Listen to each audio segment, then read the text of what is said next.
All right. So the other fight we want to discuss today is Lance Palmer versus Steven Siler.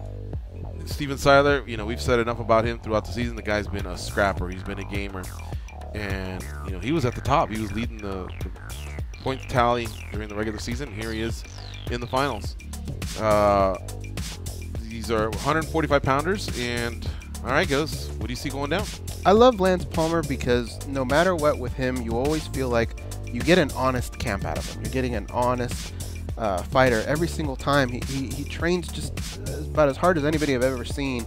Anytime he's ever had any kind of screw up, it's just been from little mental mistakes, and I think he's got all that dialed in. The flip side, you go over to Steven Siler, and I mean, that kid gives everybody hell in every single fight.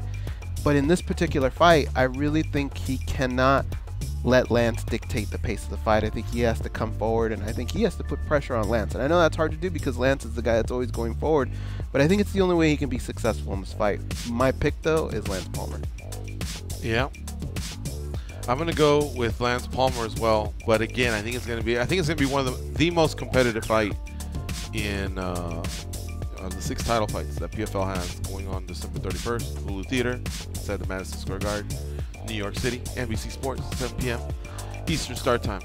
I think it's going to be very competitive. I think it's going to be everywhere. I think Steven Siler can win a round or two, but I think it's going to go to a decision. I think there won't be a finish. Both guys are very, very tough. Both guys are very, very durable.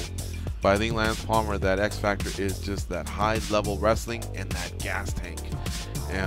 Maybe Lance Palmer can stop him via some ground and pound. You know, Steven Siler is one of those guys that's willing to take some of that damage, to dole out some of that damage. But you just can't count that guy out, Steven Siler. That's why it's my prediction for the best fight of the night. But either way, I guess we're on the same side. Lance Palmer for both of us in the featherweight finals at PFL 11 on December 31st.